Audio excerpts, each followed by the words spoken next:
Rita leaned back on the velvet sofa in her lecky apartment, sipping cold juice from a tall glass.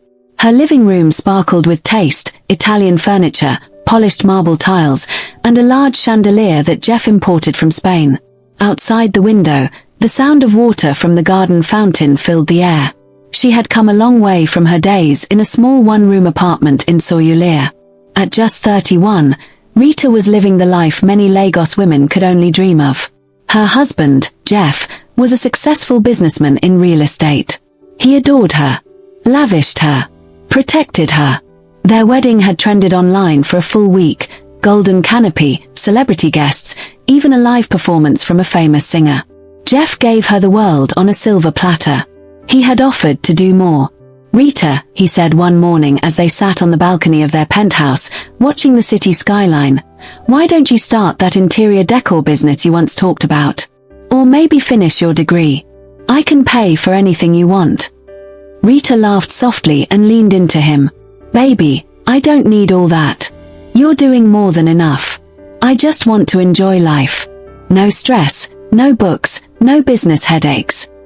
"But what if something happens?" Jeff asked quietly. "Money isn't everything. What if I—" "Don't say that." Rita snapped, almost angrily. "Nothing will happen to you. God forbid." Jeff nodded, letting it go. He didn't want to ruin the moment. But his eyes, deep and thoughtful, held a quiet worry. Rejoice, Rita's longtime friend and voice of reason, was one of the few who dared to speak the truth to her. She had watched Rita change over the years, from a hard-working girl with big dreams to a woman who lived only for pleasure. "Rita, don't get me wrong," Rejoice said during one of her visits. "I'm happy for you. But you need to think of the future. You're not working, not schooling, not saving. Anything can happen." Rita rolled her eyes. "Rejoice, I'm tired of this your what-if sermon. Must you bring it up every time? I just care about you. That's all." "Or maybe you're just jealous," Rita said with a sharp smile. "It's okay. I understand. Not everyone is lucky like me." Rejoice said nothing. She just looked down at her glass, her heart heavy. Rita was like a sister. Watching her live without caution felt like watching someone dance near a cliff. But Rita didn't care. She had everything. Designer bags, foreign vacations, a chef, a driver, 2 beautiful children in the best school in Lagos. Life was good. Every weekend, her Instagram glowed with pictures. Rita posing in front of luxury cars, Rita at beach resorts, Rita holding designer shopping bags. Her captions were always boastful. "Soft life only. God really changed my story. No stress zone." But what Rita didn't know was that life was already preparing to test everything she believed in. The storm wasn't far, and it would come not with a whisper, but with thunder. It was a bright Monday morning when the call came. Rita was preparing to take the kids to the amusement park. Her floral dress flowed gently as she twirled in front of the mirror, excited to surprise Jeff at his office afterward with lunch. But just as she picked up her car keys, her phone rang. The voice on the other end was panicked. "Are you Mrs. Jeff Martins?" the caller asked. "Yes," Rita replied, confused. "I'm calling from Lagoon Hospital. There's been an accident." Rita felt her heart drop. "Accident? Jeff? What happened?" The woman hesitated. "Please come quickly." Within minutes, Rita was on the road. Her hands trembled on the steering wheel. Her mind refused to believe what she was hearing. Jeff had only gone to a meeting in Victoria Island. He promised to return by evening. By the time she reached the hospital, Jeff's body had already been taken to the morgue. He didn't survive. The doctors said it was instant.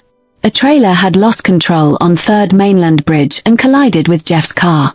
Rita screamed so loud that the nurses had to sedate her. Her world, the luxurious, secure, easy world she had built, shattered in a second. The days that followed were a blur. Sympathizers came and went. The house was filled with mourners, but Rita felt completely alone. The man who had been her shield, her comfort, her bank, her world, was gone. And then came the next storm. 2 weeks after the funeral, Jeff's elder brother, Joseph, arrived at the house with lawyers. He was polite, but firm. "I'm sorry, Rita, but Jeff didn't leave a will. And legally, I'm his next of kin." Rita stared at him. "What do you mean?" "I mean, everything, this house, the cars, the business shares, legally belongs to me now." Rita's mouth went dry. "But I'm his wife. His children." "Yes, and I'll do my best to support them. But the properties are in his name. No joint account. No trust fund. No documentation tying you to ownership. You didn't work. You didn't sign anything. There's nothing I can do." Rita sank into the sofa, her mind spinning. It didn't feel real. She remembered all the times Jeff had asked her to open a joint account. All the times he told her to go to school, to register a business in her name. She had refused. She had lived like life owed her forever. Now, life was asking for receipts she didn't have. Within 3 weeks, she was asked to vacate the house. The cars were collected. The staff disappeared. Her bank account, almost empty, couldn't cover rent anywhere on the island. She moved into a small guest house in Oja, but soon even that became too expensive. Rejoice came to visit one day and found Rita sitting on a wooden stool outside, her children asleep inside the small room. "Rita," Rejoice said softly, "come stay with me." But Rita shook her head. Her pride still held her like chains. "No, I'll figure something out." Rejoice left her a small envelope. It had 20,000 Nigerian nairas. Rita clutched it, crying silently after her friend left. That night, she sat under the open sky, her children curled beside her. Mosquitoes buzzed. Her body itched. Tears rolled down her cheeks as she whispered, "Oh Jeff, what do I do now?" For the first time in her life, she had nothing. No husband, no money, no roof. Only her name, her children, and the hard road ahead. Morning came slowly, dragging its light across Rita's tired eyes. Her children, aged 7 and 5, were still asleep on the foam mattress she had managed to borrow from a kind neighbor. The small room they lived in now had no fan, no wardrobe, no privacy. Just walls. Walls that echoed every tear Rita shed at night. But something shifted in her heart that morning. She sat on the edge of the mattress, her fingers gently stroking her daughter's braided hair, and whispered, "This is not how our story will end." Rita knew no one was coming to save her. The days of being rescued were over. Jeff was gone. Joseph had taken everything. Even the old friends who used to comment goals under her Instagram pictures no longer picked her calls. With the last of Rejoice money, Rita bought a small basket of oranges, bananas, and pineapples. She borrowed a wooden tray from a woman down the street who sold tomatoes and found a quiet corner near the busy Oja bus stop. She wore a plain wrapper, tied her hair in a scarf, and stood under the hot Lagos sun with her fruit balanced on her head. The first day, she made 3,400 Nigerian nairas. It wasn't much, but it was hope. The second day, she smiled more, called out to passers-by with a clearer voice. "Sweet pineapple. Fresh banana. No be water fruit oh." She made 5,200 Nigerian nairas. On the third day, a uniformed man stopped and said, "You fine, madam. What you day do here?" Rita smiled politely. "Trying to feed my children, sir." The man bought all her fruits. Word spread. People began to notice the former Madam Jeff now hawking fruits under the hot sun. Some whispered. Some mocked. Some respected her. But Rita didn't care. Every coin she earned was from her sweat. And that brought peace. In the evenings, she returned to her small room, helped the children with homework, and told them bedtime stories. They didn't complain. In their eyes, she was still their superhero. One rainy evening, Rita sat with Rejoice, peeling boiled corn by the window. "You're strong, Rita," Rejoice said softly. "So strong." Rita smiled faintly. "I didn't know I could be. Losing Jeff, it broke me. But being helpless with 2 children, that terrified me more." Rejoice nodded. "You still have time. You can still go to school. Or start something small." "I don't want to waste more time. I'm going to grow this fruit business," Rita said, her eyes focused. I've learned the hard way. No woman should ever rely only on a man. The next day, she approached a roadside kiosk owner and asked to rent space. She used her savings to build a small wooden stall.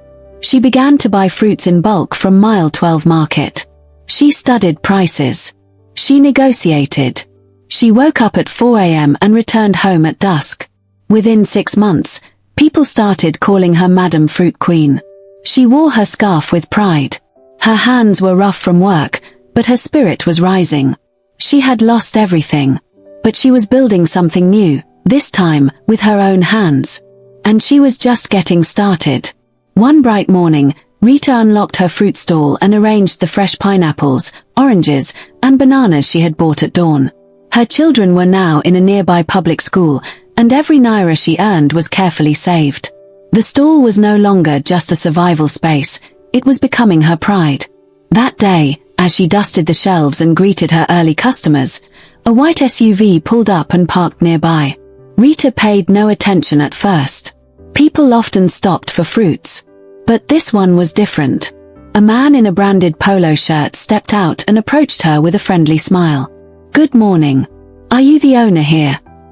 Rita adjusted her wrapper. "Yes, sir. Can I help you?" He introduced himself as Mr. Tunde from a catering company that supplied offices and events. "We're looking for someone who can deliver fresh fruits in bulk every week.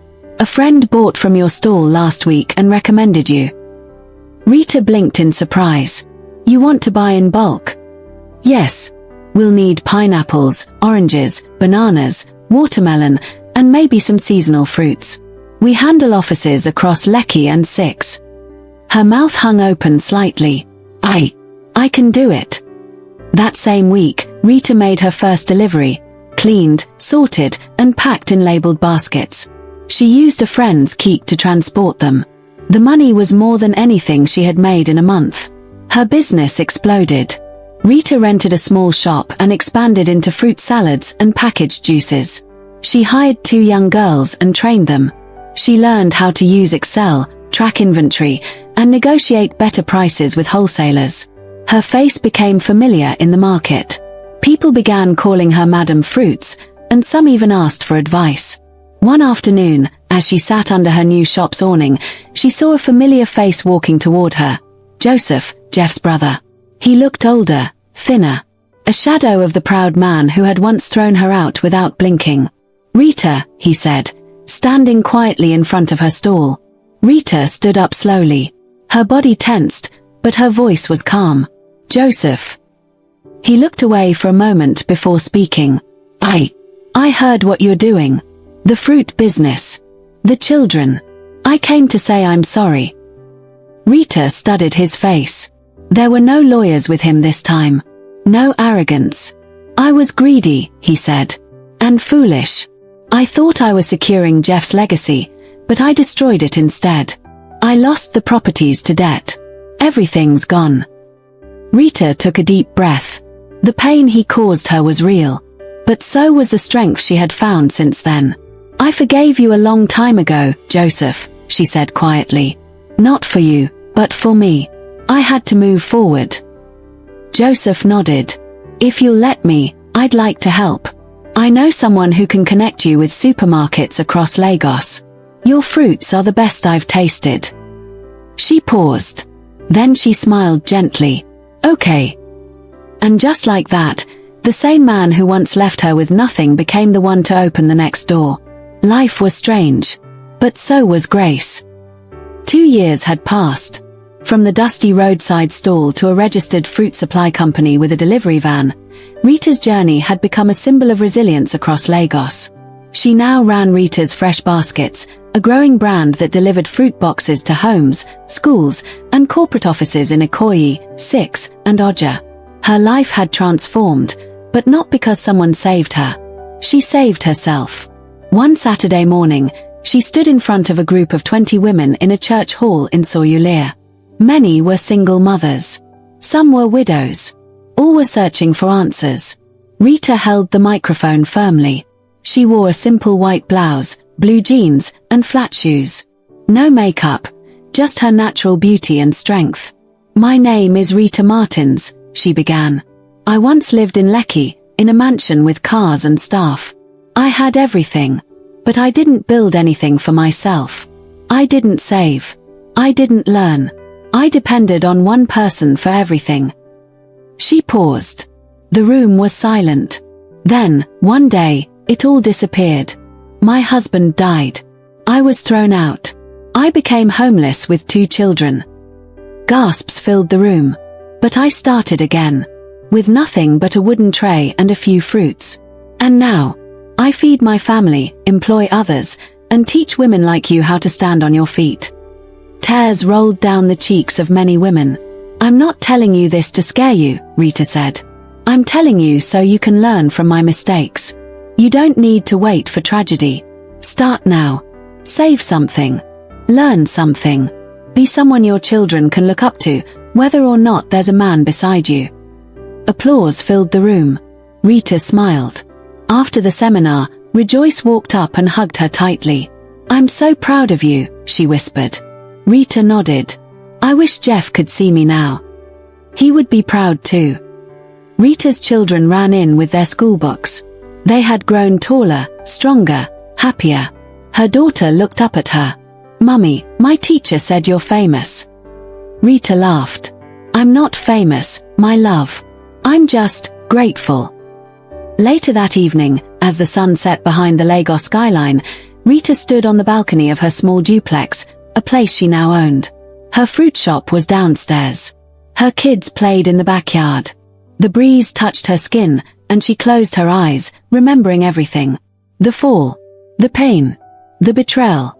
The struggle. The strength. She opened her eyes and whispered to the wind, I am not who I was. I am better. Because this time, she didn't rise with diamonds or designer shoes. She rose with dignity, sweat, purpose, and the power to inspire others. And in the heart of modern Lagos, Rita Martins, the once scorned widow, became a queen in her own right. Moral lessons. Never depend solely on another person for your future. Rita's story shows how dangerous it can be to rely completely on someone else's wealth or protection. A woman should build her own foundation, education, skills, or savings, so that she can stand even when life knocks her down. Life is unpredictable, always prepare for tomorrow. No one expected Jeff to die so suddenly. But life can change in a moment. Building your own safety net, no matter how small, is not fear, it's wisdom. Pride can keep you in pain. Rita's refusal to accept Rejoice help immediately made her journey harder. Many times, healing starts with humility. It's okay to accept help while rebuilding. Hard work has dignity. From luxury living to selling fruits on the street, Rita didn't let shame stop her from working. Any honest hustle is better than begging. There is strength and beauty in starting small. Forgiveness opens new doors. Despite what Joseph did to her, Rita chose to forgive. That decision brought unexpected opportunities and peace. Forgiveness doesn't mean forgetting. It means freeing yourself from the weight of bitterness. A woman is not weak without a man. Rita lost her husband, her home, and her comfort, but she rebuilt her life through her own strength. This story reminds women that they have power within, even when alone. Teach others what life taught you. In the end, Rita didn't just rise, she reached back to lift others. True success is not just rebuilding your life but helping others rebuild theirs too. Thank you for watching. Kindly subscribe for more amazing stories.